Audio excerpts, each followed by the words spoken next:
You don't want to waste your 20s, but they're at stake. You don't want to waste your time just drinking and scrolling TikTok and wasting this time, but you can't find yourself turning to applying yourself to religion. So where are we heading? What are we going to do? There are answers, and by the end of this video, I will give you some ideas to inspire hope, what you can do on a day-to-day basis, and what we can all do to make the world a better place. Because it all starts with the individual and will hopefully spread out to everyone. When I think of the name Hercules, I think of a strong, generous, hard-working man, but it wasn't always like that. And it could have ended very differently. Once he was at a crossroads, and down one path was this beautiful goddess who promised him every temptation under the sun. He would never feel envy, unhappiness. But that's not necessarily what we want. Down the other path, there was a more humble goddess who had a quieter call and a smaller offer. She would offer him no rewards except from those that come from hard work. There would be uncertainty. It would be scary. But it would make him into the man he was destined to be and the man we know about now. It was a choice between vice and virtue. Easy or hard. Short term or long term. And in some ways I think that he might have had it a bit easier than what we have it. It's a good metaphor, but for him it was just one or two. Whereas with us, we have to make these micro decisions about the good path or the bad path every single day. It's not just laid out that we can walk down the hard one and we can't fall onto the easy one. I myself are constantly jumping between the two paths.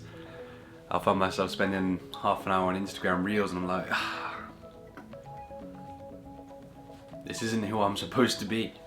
This isn't who you're supposed to be. If you're watching this, you're probably at your early 20s and you're at a crossroads, you feel like. The majority of people are just working these boring jobs that they're not passionate about, drinking every weekend, smoking, doing drugs, jumping from partner to partner, and it's just not who we are. That's the path of vice, whereas we really want to be walking down this virtuous path. That means studying, working out, doing the right thing, maintaining healthy relationships with friends, family, and partners. My personal struggle, aside from the one that's blaringly obvious, our phones, is I really like video games. There was even a time when I was considering streaming, playing games 5+ hours a day. But here's the thing with that, I can't sit with myself. It was nagging me in the back of my head the whole time because how you act excuses other people to act the same way. And that can be good or bad things. So my first point is, whatever you do permits other people to do that. If I spend 5 hours a day streaming video games, it excuses people that watch that to either spend 5 hours watching it or spend 5 hours playing video games. Those things aren't really good for you or good for me. This is another example. My friend the other day, I was sat in his passenger seat and this car lets him pull out and he doesn't say thank you. I was like, why didn't you say thank you? And he says, in full seriousness, oh, I don't say thank you anymore because other drivers don't say thank you to me. Well, that doesn't make any sense. And that's also pretty scary, where we could end up in a world where no one's grateful for acts of kindness. His actions are now permitting somebody else to act the same way. If we strive for virtuous things, reading, working out, being open, then that gives permission for other people to do it. Here's something I ask myself several times every day. It's, if everyone was to do what I'm about to do, would the world be a better or worse place? Now, if everybody sat down and read for 30 minutes right now, the world would be definitely not worse, probably better. But if everyone spent 6 hours this evening drinking and playing video games, the world is probably not going to be better. It might be worse because we're all going to be hungover tomorrow. So without religion or some sort of scientific formula, this is just a way to act that is in line with the whole community, with everyone on this planet. I shouldn't litter because if everyone littered, then the world would be awful. I should say thank you because I want to live in a world that's gracious. I don't think Gandhi said this, but it's attributed to him. Be the change you want to see in the world. And it actually applies. My friend in his car example is real. Someone didn't say thank you to him, so now he thinks he doesn't have to say thank you to anyone else. So now somebody else will think that they don't have to say thank you. And it's just this downward spiral. But we can always spiral up. I say thank you regardless. I say thank you to people that don't even deserve it. Because I'd rather be grateful for things that are bad than everyone be ungrateful for good things. My second point is that people like to think they're unique and special and unlike anyone else on this planet. Unfortunately, we're not, and that's pretty good news. I can make a video about these sort of problems that might help you, hopefully, because I've been through these problems. When I watch somebody else talk about problems that I'm struggling with, they're speaking to thousands that all have the same problem. And we all need this one solution. Everything we've gone through has already been gone through. A lot of people who walk the vice road like to think that they are somehow unique and special and deserving of better things than everyone else. You'll see this on social media all the time where people think, oh, I've got 60,000 Instagram followers, you need to give me a discount on my meal. It's like, do you feel good after saying something like that? Unfortunately, we are not special, but that is good news. If we are all the same, I have no reason to put my interests above yours. Or at least I should consider your interests when I'm acting in my own. 100%. I cannot, in good nature, throw you under the bus, walk all over you. Because if you've been on the other side of that, it feels awful. And I'm sorry, but you have been exposed to someone who thinks they are more deserving of good things than you. And that's pretty terrifying.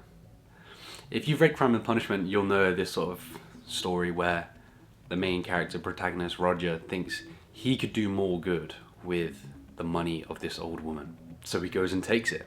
Imagine if I thought what you had, your resources, I could do better things with. So I just came and took them from you. And then I meet someone who thinks they could do better with my resources. So then they come and take them from me. That's not a particularly nice world to live in. So without religion, without science, just pure trying to get to the root of morals and how to make the world a better place, we should not be putting ourselves above others because there is no reason to. A little micro point. We've lent on religion for about 5,000 years. So it's perfectly okay to be lost and confused. Now we're taking our first steps away from that. Like 300, 400 years ago, it was a crime to not be religious. So it's perfectly understandable that we are now sort of weary and lost because our ancestors have been coded this way. So we're going to be in a fog, we're going to be confused, we're going to be lost. If you're having a moment of clarity right now, I'd really appreciate it if you hit the subscribe button. It lets me know my message is getting to the right people. Lastly, we're going to get a bit French, and that doesn't mean I want to kiss you. It means we're talking about existentialists from the last century. There were a good few of them that figured we don't believe in religion, life has no meaning, it's up to us to give it meaning. And that sounds like the kind of thing that a lot of us are going through right now. They came to the conclusion that existence precedes essence, for humans anyway. When you're in a factory and they're making toys, they already know what the toy's going to be before it's made. Whereas with humans, me and you, when we're born, no one knows what we're going to be. People would like to say what we're going to be. People would like to push us to be what they want us to be. But what we will be is completely undecided. My nan really wanted me to be an accountant like her, and I was just sitting through the training like, this is so boring. This is so soul-sucking. like my nan for me, maybe your parents, or the parents of others, or the teachers, lecturers, carers, friends that will try and set out this path for you. If you walk it, you are walking the path of vice. You're taking the easy road, one that doesn't give you the rewards of hard work, but one that gives you the rewards of taking the uncertainty out of life. Making it easy, just following the path that's laid out for you. Maybe you don't need a career switch, you just need something you can do on the side that really embodies your essence. For me, it's like studying philosophy, talking about philosophy, trying to figure out the best way to live. For you, it might be painting, sculpting. It could be literally anything. How do you find your essence? Well, you need the openness of a child. You need to be looking at things with wonder again. Upanishadic Hindus believe that you can't achieve true wisdom without ditching all the books, living like a child, experiencing things the way you used to, and then combining the two, or throwing away them both, and then you truly understand what life is about. That is what we need to do. It needs to be put into our Western culture more. At the very least, we should be jumping from one to one to one to one over and over for the courses of our lives. It's not, oh, I know enough. Time for child phase. Oh, I've done child phase enough. I'm good. It should always be learning, experiencing. And there are so many people that just stop. They stop thinking they need to learn, and they stop thinking they need to experience things with this new openness. They just know enough. They have enough things that they like, and they just sort of take what they know and just repeat the same cycle over and over. And it is okay because you didn't know. Nobody taught you this. But now I've enlightened you. It's now up to you. Now you're like, all right, well, what do I do? What do I do on a daily basis? What do I do after this video? You choose which path you're gonna walk. Is it vice or virtue? You're gonna take the red pill or the blue pill? Pretty much. I'm sorry, that's just the way it is. It's cringe and it's cliche, but if you're gonna walk the path of virtue, keep watching. I'll explain it all. If you're gonna walk the path of vice and go back to what you were doing, the rest of the video is pretty much useless. You can click off now. Firstly, throughout the day, ask yourself, if everyone did what I'm doing right now, would the world be a better place? TV, gaming, TikTok scrolling, I think those things are worse than just staring at the ceiling. At least your mind is racing when you're staring at the ceiling. You're coming up with your own ideas and thoughts.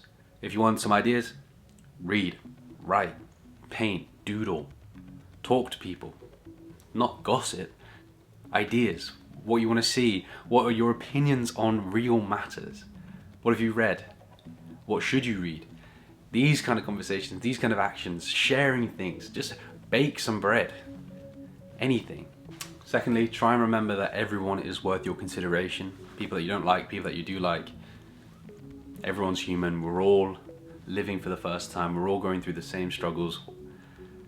We're all just apes with computers now. Our best bet is to be strict with ourselves and just forgiving of as many people as possible. Not to the point where you let them walk over you. Remember, how you act permits other people to act the same way. Even things like speaking honestly, being emotionally available permits other people to be honest and emotionally available. It's scary, but when you see other people do it, you think, oh, I would really like to do that. I can give that a go. So try to be that for someone else. Last thing, we're never gonna figure it out. We just have it slightly more figured out than what we used to. It's always gonna be a problem. There's always gonna be confusion. It's never gonna be a one-liner that fixes everything. You just slightly get further away from this life of vice and this life of struggle and confusion. Everyone has that little voice in the back of their head saying, yo, we shouldn't be doing this. Oh, we should go and do this. I remember when you used to want to be a singer, when you wanted to be in theatre, when you wanted to be something. Chase it. At least once. And it would be a massive favour to yourself. I appreciate your time and good luck on your own journeys. I'll be here every week.